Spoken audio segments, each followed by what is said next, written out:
Okay, let's unpack this. We've got quite a stack of reports here, all from our world in data, the Oxford Research Group tracking how the world changes through data.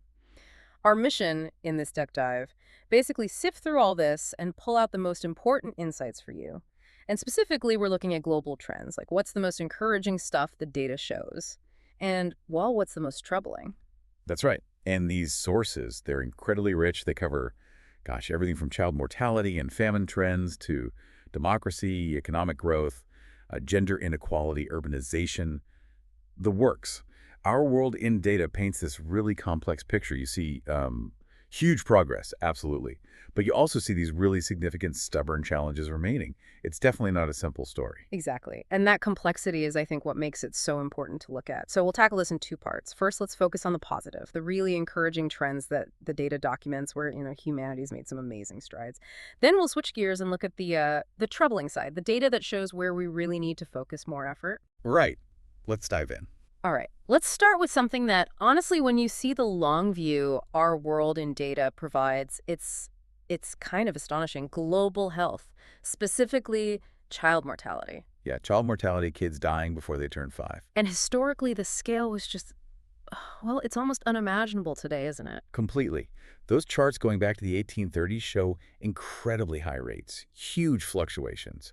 For basically all of history, even in places we think of as advanced for their time, Mm. a massive chunk of kids just didn't make it. It was Yeah. tragically normal. Yeah, the data shows rates over 30%, sometimes way higher, even in countries that are wealthy now. But then things start to change. Dramatically, Yeah. especially over the last century or two, and accelerating in recent decades. The progress is just phenomenal. Rates have plummeted almost everywhere. Our world in data's work here, showing that long history, really drives home how far we've come. So what's behind that? Why the huge drop? Well, the data points very strongly to increased healthcare spending. It's a clear correlation. More spending on health, higher life expectancy, lower child mortality. And here's a really interesting finding from our world in data. The proportional impacts seem similar everywhere. Like, an increase in health spending leads to a similar percentage drop in child mortality in richer and poorer countries. Really? So the return on investment is high, even if you're starting from a really low level of spending. Exactly. It suggests that putting resources into basic health yields huge returns in lives saved, pretty much across the board. That's actually really hopeful, like a clear path forward. It does feel that way. And speaking of preventing mass tragedies, let's shift to famines. Ah, famine. Mass starvation. Yeah, a terrifying part of human history. Okay. And the core finding here from our world in data is incredibly positive. Major deadly famines. They've become much, much rarer in recent decades compared to, say, the first half of the 20th century or earlier. When they do happen now, they tend to be more localized and, thankfully, usually far less deadly than historical famines. It's a huge shift. Okay, so how did that happen? What drove that change according to the sources? It looks like a combination of factors, all documented in the data. First, increased food supply, basically. Higher crop yields, thanks to agricultural science. Then better healthcare and sanitation, which matter a lot during food crises. Increased trade helps smooth out local shortages. Food prices have generally come down relative to incomes. And crucially, the big drop in extreme poverty globally. You're just more resilient. Exactly. More resilient to shocks. So this kind of throws cold water on that old Malthusian idea, doesn't it? That population growth just inevitably leads to famine. It really does. Our world in data shows that even with massive population growth, famine deaths are way, way down. In fact, often the countries with the fastest population growth saw the biggest drops in hunger, because that growth often went hand in hand with economic development, better farming, better infrastructure. So yeah, famine hasn't been the main check on population growth. The real story is the demographic transition, falling death rates and falling birth rates. Right, driven by development, health, education, not catastrophe. Kinda. Okay, let's move from survival basics to political life, the spread of democratic rights. Yeah, and this is another one our world in data frames as, frankly, an astonishing achievement. And when you look at the timeline, you see why. Think about it. 200 years ago, almost nobody had democratic rights. The idea of regular people voting, having guaranteed freedoms, virtually non-existent for most humans. And today, what does the data show? Today, billions live in countries considered democracies. By the late 90s, it was around 3 billion in electoral or liberal democracies. By 2016, over 3.8 billion. The majority of countries are now democracies, at least by standard classifications. It's a huge expansion of political rights in a relatively short historical time frame. That scale is pretty incredible. It puts things in perspective. It does. And closely related to all this development is another big shift, the global decline in the fertility rate. Right, the number of children per woman. The data's pretty stark there, too. Oh, yeah. Our World in Data highlights this fact. The global total fertility rate has halved in just 60 years. Halved. Historically, women often had 5, 6, 7 kids or more. Now the global average is much lower, heading towards just over 2. Many countries are below replacement level already. And what's the main driver, according to the research? Again, it links back strongly to child mortality. As parents saw more of their kids actually surviving childhood, the sort of perceived need to have many children declined. Demographers talk about hoarding or replacement strategies. So fewer kids dying meant families chose to have fewer kids. Exactly. The data shows a strong link, often with a bit of a time lag as norms catch up. Makes sense. Are there other factors involved, too? Oh, definitely. The sources mentioned several. Less child labor meant kids weren't needed as much for family income.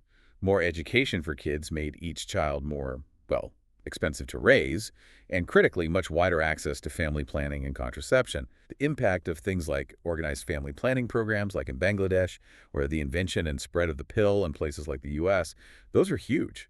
Even things like seeing smaller families depicted in popular media, like telenovelas in Brazil apparently, seem to play a role in shifting norms. It's fascinating how it all weaves together health, economics, education, culture. Okay, speaking of economics, let's hit that huge one. The decline in extreme poverty. Right. And the historical perspective from our world in data here is vital. 2 centuries back, extreme poverty was the norm. Most people on Earth literally couldn't afford, as they put it, a tiny space to live, food that would not induce malnutrition, and some minimum heating capacity. Just the absolute basics, that was life for the vast majority. And then came what the source calls the most important change in economic history. The Industrial Revolution and everything that followed. Basically, sustained economic growth. This continuous increase in producing more and better goods and services. Think of the jump in productivity they mentioned, like the printing press making thousands of books while a scribe copied one. That kind of leap applied across the economy over time. And the result, globally, shown in the data. A dramatic fall in the share of people living in extreme poverty. Across every world region since around 1820. It's one of our world's seasons. In data's core findings, mapping this historical escape from the worst deprivation for billions. Relatively speaking, the world is massively less poor. A monumental achievement. Okay, just quickly, 2 other positive trends mentioned. The gender pay gap. Yeah, the data suggests that in most countries where we have good data, that gap has been narrowing in recent decades, especially noticeable in some high-income countries like the U.S. Increased education for women seems to be a key factor there, closing that particular gap. Okay. And trade and globalization? Generally, the trend documented by our World in Data over the last few decades has been towards more trade openness globally. And the data tends to show a positive link between trade and growth, firms getting more efficient, that sort of thing. Plus, consumer benefits, lower prices, more variety. So if we pause here, this first half, drawing on our world in data, it paints a picture of really remarkable progress, doesn't it? Fewer child deaths, fewer famines, more democracy, smaller families by choice, billions escaping extreme poverty, even some narrowing of gender pay gaps, more trade. Absolutely. That progress is real, it's documented, and it's crucial context for understanding where the world is today compared to the past. Right. But, as we said at the start, it's not the whole picture. Now we need to look at the flip side, the troubling trends that the data also highlights. Let's go back to child mortality. The progress was amazing, yes, but that our World in Data report opens with a statistic that just stops you in your tracks. It really does. It's that vital reminder. Progress isn't victory. We still live in a world where 5 million children die before age 5, every single year. 5 million. Which works out, as they state, to 10 children every minute. 10 children every minute. It's heartbreaking. The sheer scale of loss still happening despite all that progress. And the data just screams inequality here. A child's risk of dying in their first month or first few years is vastly different depending on where they're born. It's still tightly linked to national income. So even as the global average improves, this huge gap between rich and poor countries in child survival remains a massive troubling issue, clearly shown in the data. Progress is real, but it's deeply, deeply unequal. Okay. How about democracy? We celebrated the expansion, but you mentioned setbacks. Exactly. Our world in data is clear. Democratic rights have spread, but they are still far from universal. Hmm. And here's the really sobering part. Because the world's population has grown so much, even though a smaller percentage of people lack democratic rights today compared to, say, 200 years ago, Wait, let me get this straight. the total number of people living without democratic rights is actually higher than ever before in human history. Wow. So proportionally fewer, but absolutely more people lack rights because there are just so many more people overall. Precisely. The population grew faster than democracy spread. And the source gives that stark recent example, India, home to 1.4 billion people, Great. reclassified by some key metrics as an electoral autocracy in 2017. That single change meant a huge number of people statistically experienced a rollback in political rights recently. It really underscores that progress isn't guaranteed. It can go backwards. That really challenges any sense of inevitable progress. Okay, let's dive deeper into gender inequality. We noted the pay gap narrowing, which is good, but the sources showed just how much inequality is left and how complicated it is. Oh, absolutely. Substantial gaps persist. No question. Yeah. Our world in data shows that even as the overall pay gap shrinks in some places, why it persists changes.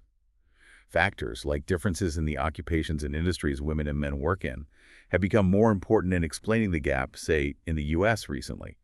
And while the unexplained bit, but maybe due to pure wage discrimination for the same job might be smaller, the source rightly warns that discrimination can be baked into getting the job in the first place. Right. So it's not just unequal pay for equal work, it's also unequal access to the higher paying work. Exactly. That's a key nuance the data helps reveal.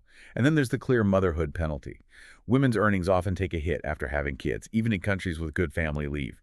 That points to something deeper, structural or cultural. Mm-hmm. And then there's the sheer volume of unpaid care work. Globally, women do vastly more of it. The India example is staggering, women doing nearly 10 times the hours of unpaid care work compared to men. Yeah, childcare, elder care, cooking, cleaning, all that essential stuff that enables everything else, but it falls disproportionately on women, limiting their paid work time and options. Precisely. And it's not just norms. The data points to places where there are still explicit legal barriers. Our world in data shows countries where laws actually prevent women from doing the same jobs as men. Actual laws, in this day and age, that's hard to believe. It is, but the data shows it exists. And then look at leadership. Globally, only about 18% of firms have a woman as the top manager. Women are way underrepresented at the top of the income ladder, and that gap closes more slowly at the very, very top. While at the same time being overrepresented in lower paying jobs. Yes, the data shows that too. Examples from the U.S. highlight jobs like childcare, home health aides, housekeeping heavily dominated by women, and typically low paid. Less power at the top, concentrated at the bottom. And it goes beyond work and pay, doesn't it? Control over resources. Yes, this was a really troubling finding from our world in data. In many countries, especially low-income ones, a significant share of women aren't involved in decisions about how to spend the money they themselves earned, Wow, even their own earnings. especially in poorer households. It signals major power imbalances within the family.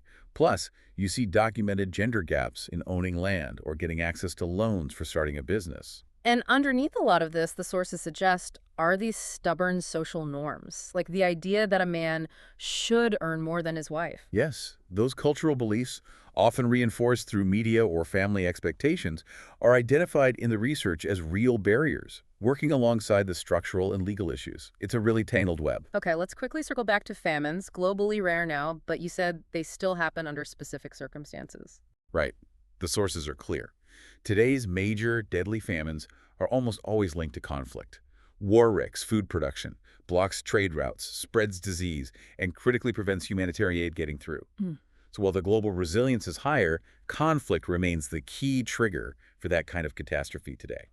Got it. Healthcare again. We saw the positive spending link, but also issues with financing and access. Yeah, one issue highlighted, particularly using U.S. data from our world in data, is the inequality within the system. Spending is heavily concentrated. The top 1% of spenders account for over 20% of all healthcare costs. The report suggests this points to inequality beyond just differences in need, hinting at unequal access based on ability to pay or navigate the system. So issues of fairness in who gets what care. Exactly. And in many low-income countries, a huge barrier is just the sheer amount people have to pay out of pocket. Often over half of all health spending comes directly from individuals, not insurance or government.